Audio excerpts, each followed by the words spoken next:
예루살렘 성벽을 복원하게 되니 각 처에서 레위 사람들을 찾아 예루살렘으로 데려다가 감사하며 노래하며 재금을 치며 비파와 수금을 타며 즐거이 봉헌식을 행하려 하매, 이에 노래하는 자들이 예루살렘 사방들과 느도바 사람의 마을에서 모여들고 또 벳길갈과 게바와 아스마의 들에서 모여들었으니, 이 노래하는 자들은 자기들을 위하여 예루살렘 사방의 마을들을 이루었습니다. 제사장들과 레위 사람들이 몸을 정결하게 하고 또 백성과 성문과 성벽을 정결하게 하니라. 이에 내가 유다 방백들을 성벽 위에 오르게 하고 또 감사 찬송하는 자의 큰 무리를 둘로 나누어 성벽 위로 대오를 지어 가게 하였는데, 한 무리는 오른쪽으로 본문을 향하여 가게 하니 그들의 뒤를 따르는 자는 호세아와 유다 지도자의 절반이요 또 아세라와 에스라와 무슬람과 유다와 베냐민과 스마야와 에레미야이며, 또 제사장들의 사손 몇 사람이 나팔을 잡았으니, 요나단의 아들 스마야의 손자 마따냐의 증손, 미가야의 현손 삭굴의 5대손, 아삽의 6대손 스가랴와 그의 형제들인 스마야와 아사렐과 밀랄레와 갈렐레와 미에와 느다넬과 유다와 하나니라. 다 하나님의 사람 다윗의 악기를 잡았고, 학사 에스라가 앞서서 샘문으로 전진하여 성벽으로 올라가는 곳에 이르러 다윗성의 층계로 올라가서 다윗의 궁 윗길에서 동쪽으로 향하여 수문에 이르렀고, 감사 찬송하는 다른 무리는 왼쪽으로 행진하는데, 내가 백성의 절반과 더불어 그 뒤를 따라 성벽 위로 가서 화덕 망대 윗길로 성벽 넓은 곳에 이르고, 에브라임 문 위로 엠문과 어문과 하나넬 망대와 한미아 망대를 지나 양문에 이르러 감옥문에 멈춤에, 이에 감사 찬송하는 두 무리가 하나님의 전에 섰고 또 나와 민장의 절반도 함께하였고, 제사장 엘리야김과 마세야와 미냐민과 미가야와 엘요에네와 스가랴와 하나냐는 다 나팔을 잡았고, 또 마세야와 스마야 아들 엘리야셀과 우시야와 여호하난과 말기야와 엘람과 에셀이 함께 있으며, 노래하는 자는 크게 찬송하였는데 그 감동은 에스라야라. 이날에 무리가 큰 제사를 드리고 심히 즐거워하였으니, 이는 하나님이 크게 즐거워하였음이라. 부녀와 어린 아이도 즐거워하였으므로 예루살렘이 즐거워하는 소리가 멀리 들렸느니라. 그날에 사람을 세워 곳간에 맡기고 제사장들과 레위 사람들에게 돌릴 것, 곧 율법에 정한 대로 거제물과 처음 익은 것과 11조를 모든 성읍 밭에 두어 그곳에 쌓게 하였노니, 이는 유다 사람이 섬기는 제사장들과 레위 사람들로 말미암아 즐거워하기 때문이라. 그들은 하나님을 섬기는 일과 결례의 일을 힘썼으며, 결례하는 자들과 문지기들도 그러하여 모두 다윗과 그의 아들 솔로몬의 명령을 따라 행하였으니, 옛적 다윗과 아삽의 때에는 노래하는 자의 지도자가 있어서 하나님께 찬송하는 노래와 감사하는 노래를 하였음이며, 스룹바벨 때와 느헤미야 때에는 온 이스라엘이 노래하는 자들과 문지기들에게 날마다 쓸 몫을 주되, 그들이 성별한 것을 레위 사람들에게 주고 레위 사람들은 그것을 또 성별하여 아론 자손에게 주었느니라. 아멘.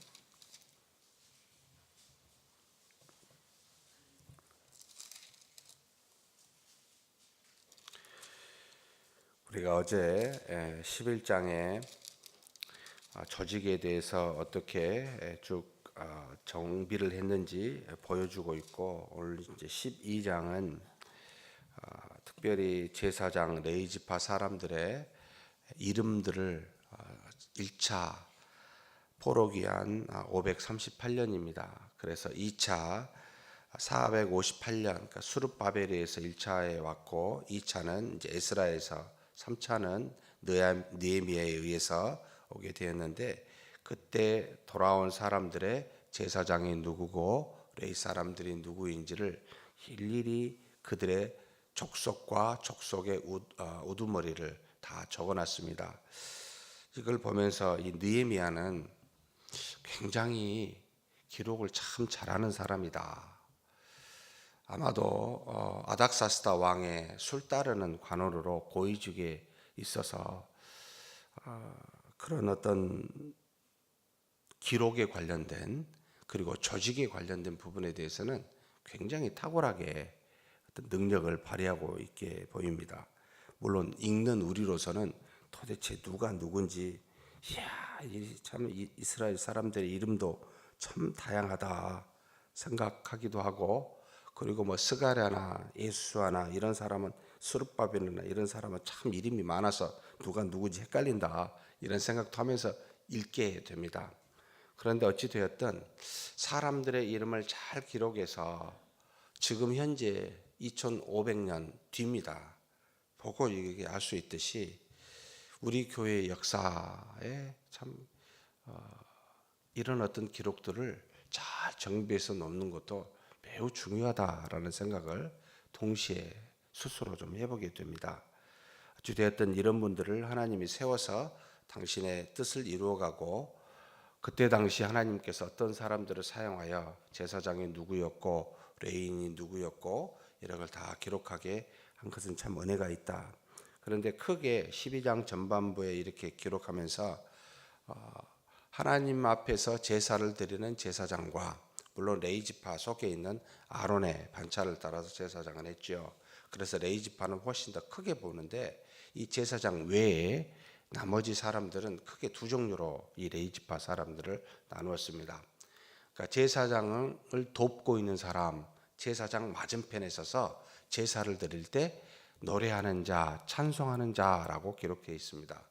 그러니까 그 형제들의 맞은편에 서서 감사하며 찬송하며 해서 레위 사람들을 한 부류를 그와 같이 제사장의 제사를 돕게 하는 것과 그 다음에 두 번째는 문지기의 역할. 그러니까 문지기는 성전과 성벽의 모든 부분을 차지한지는 모르겠는데 일반적으로 성전의 곳간에 있는 모든 성물에 대해서 애물에 대해서 지키고 그리고 그것을 잘 관리하여 제사장과 레위 사람들에게 문제 없이 이상 없이 잘 나누어 줄 수 있는 그와 같은 일종의 행정적인 일들을 하는 사람, 관리하는 사람이라고 보입니다. 그래서 레위 지파는 크게 찬송하는 자와 관리하는 자 이렇게 두 가지로 나타납니다. 자, 그리고 난 다음에 27절부터 우리가 읽은 마지막 절까지는 이 느헤미야가 드디어 성벽을 완성하여 하나님 앞에 봉헌하는 장면이 나타납니다. 봉헌을 어떤 방식으로 했는지에 대해서 우리에게 가르쳐주고 있습니다. 성벽을 봉헌하게 되니라고 27절에 나오는데 먼저 각 처에 있는 흩어져 있는 주변의 모든 레위 사람들을 부릅니다. 아마도 당시에 예루살렘 성 중심으로 근처에 많은 레위 사람들이 살았을 것으로 추측이 됩니다. 예루살렘 성 안에 사람들보다 밖에. 근데 멀리 떨어져 있기보다는 예루살렘 성 주변에 있으면서 찬송하는 자, 또 문지기와 같은 그와 같은 레위 사람들이 주변에 있는데 일단 이 모든 사람들을 불렀습니다. 그 이유는 보니까 27절에 나오죠. 데려다가 감사하며 노래하며 재금을 치며 비파와 수금을 타며 즐거이 봉헌식을 행하려 하며 먼저 이와 같이 봉헌식을 위해서 그에 합당한 직분을 가지고 있는 레위 사람들을 불러 그들로 하여금 찬송하도록 감사할 수 있도록 먼저 요청하고 있습니다. 그런데 여기 보면 노래하는 사람, 재금, 비파, 수금 무슨 뜻입니까? 다윗 시대부터 나타난 이제 그 찬양의 조직인데 그러니까 찬양대가 생긴 것은 이제 다윗 때부터라고 보고 있죠. 근데 굉장히 다양한 악기들을 가지고 있습니다. 이 뜻은 뭐냐면 하나님이 우리에게 주신 것 중에 하나님께 찬미할 만한 모든 것을 도구로 사용해서 즐겁게 찬송하라 라는 그런 의미가 있습니다. 꼭 목소리만도 말고 악기로도 때로는 손뼉으로도 우리가 가지고 있는 몸으로도 춤을 추기도 하는 장면도 우리가 보았듯이 하나님 앞에서 찬송할 수 있으면 무엇이든지 가지고 하나님께 찬송을 올려드려라. 그런데 누구한테는 안 해야 되죠? 사람한테는. 반드시 모든 찬송과 영광은 하나님께 올려드리는 것이지 사람한테 찬양하는 것은 아닙니다. 경배하는 것은 아닙니다. 그래서 무엇이든지 하나님께는 다 드리십시오 라고 하는 의미가 되어 있고요. 그리고 난 다음에 모든 사람들을 전부 부르게 됩니다. 백성들을. 이게 바로 첫 번째 했었던 모습이지요. 그 다음에 두 번째로 보임 뭘 하냐면 이제 30절입니다. 제사장들과 레위 사람들이 몸을 정결하게 했습니다. 하나님 앞에 뭔가를 드려 영광을 돌리기 위해서는 드리는 모든 사람이, 특별히 그 앞에 그것을 이끌고 인도하는 사람들이 먼저 몸을 정결하는, 하나님 앞에 죄 없이 나갈 수 있도록 정결한 마음에, 몸과 마음을 정결하게 하는 모습을 그렇게 준비한다라고 이야기합니다. 그리고 난 다음에 그 제사장과 레위 사람뿐만 아니라 백성도, 함께 하나님께 봉헌할 백성도, 그리고 하나님께 드려지는 성벽과 성문도 정결하게 했습니다. 우리가 하나님이 받으실 만하게 하는 것은 무엇일까라고 할 때는, 사랑하는 성도 여러분, 하나님이 부자여서 세상의 만물을 다 갖고 있어서 우리가 하나님 앞에 애물을 드리는 것이 하나님을 기쁘시게 한다라고 생각하지 마십시오. 애물에는 무엇이 있어서 하나님이 기쁘시게 받을까요? 우리의 믿음이 있어서요. 그처럼 부유한 자가 없는데 무엇이 필요해서 그걸 받으시겠습니까? 우리가 믿음으로. 그런데 드리는 우리가 무엇이 있게 되면은 이걸 받으실 수가 없죠. 믿음이 없으면. 그런데 이 믿음이 없다라고 말을 할 때는 우리가 하나님 앞에 죄가 있어 하나님 앞에 우리 자신의 죄를 돌아보지 아니하고 나아가게 되면 그건 믿음이 없는 행위가 되죠. 결국은 우리는 가장 먼저 하나님 앞에 자신을 돌아보아 회개하는 것이 필요하다.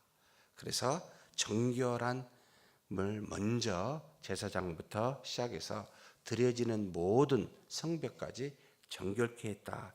어떻게 했을까? 이게 궁금합니다.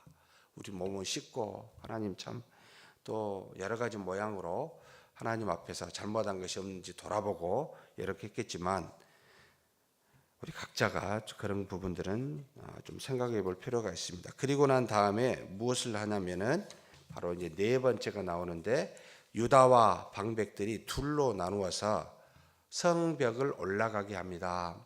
하나님께 열심히 성벽과 성문을 만든 것에 대해서 감사하다라는 감사의 표현입니다. 하나님의 뜻에 의해서, 능력에 의해서 다 이루어지게 되었습니다. 감사합니다를 백성들이 두 길로 나누어서 쭉 돌고 하나님께 감사하는 장면이 나옵니다. 어떻게 하죠? 감사 찬송하는 자의 큰 무리라는 표현을 썼는데 가면서 찬송했고 감사했다는 것이죠. 그래서 한쪽은 오른쪽으로 한쪽은 왼쪽으로 두 무리를 나누어서 가게 해가지고 결국 어디에서 만납니까? 뒤에 보니까 두 무리가 하나님 전에 섰고라고 나옵니다.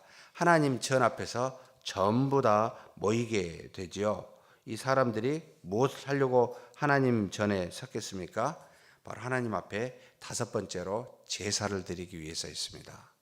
이제는 하나님께 감사와 또 영광의 제물을 드리는, 그래서 무리가 큰 제사를 드리고 심히 즐거워하였다라는 말을 드립니다. 43절에 이날에 무리가 큰 제사를 드리고 심히 즐거워하였으니 이는 하나님이 크게 즐거워하게 하셨습니다.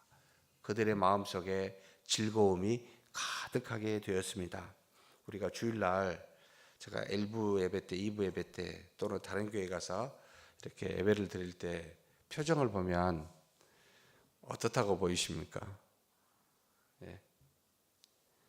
1부 때, 2부 때 제가 처음에 왔었을 때 1부 때 드리는 우리 성도님들의 표정은 거의 울상이었던 것으로 기억이 됩니다.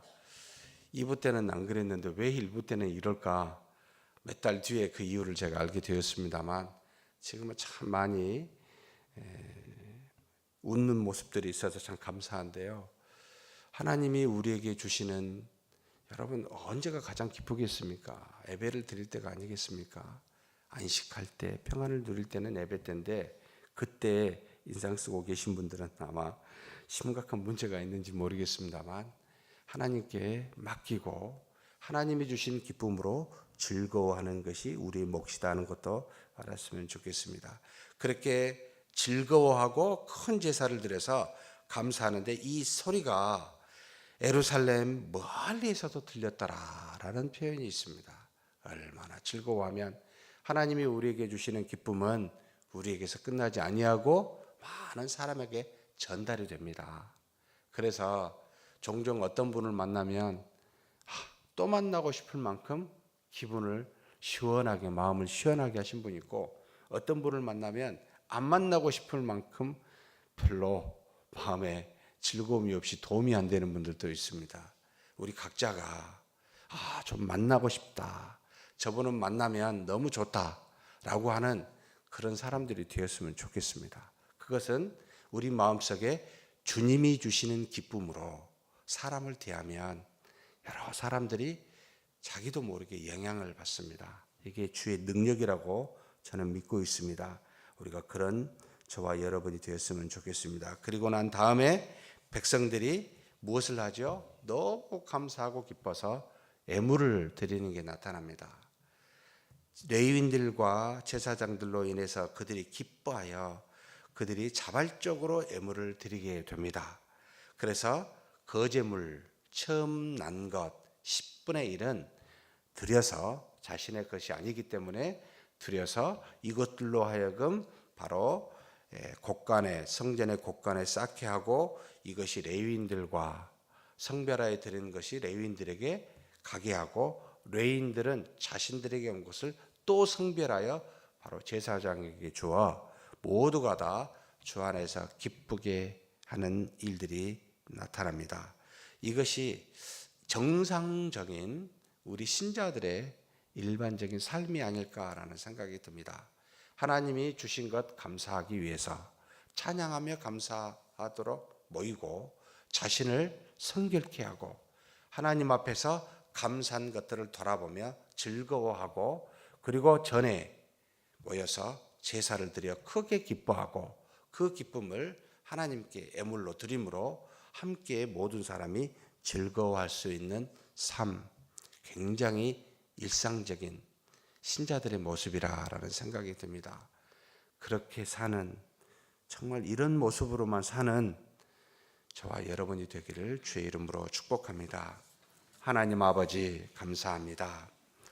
하나님의 뜻을 따라 성문과 성벽을 이루어 느헤미야가 봉헌하여 하나님께 영광을 돌렸듯이 우리도 이 땅에 살면서 하나님의 능으로 모든 것을 산 줄 아오니 우리가 살면서 하나님을 감사 찬미하고 또 모여 하나님 앞에 주신 것을 돌아보고 하나님 앞에 제사를 드리며 제사와 함께 주신 것 중에 일부를 구별하여 성별하여 하나님께 드리는 우리의 믿음의 삶이 될 수 있도록 주께서 복 내려 주시옵소서. 그래서 우리가 우리 혼자 사는 것이 아니라 오직 하나님의 능으로, 하나님이 주시는 믿음으로 사는 자들임을 스스로 깨닫고 우리의 기쁨이 멀리까지 퍼져가 수많은 사람을 감동케 할 수 있는 우리 모두가 되게 하여 주시옵소서. 우리 주님 예수님의 이름으로 기도하옵나이다. 아멘.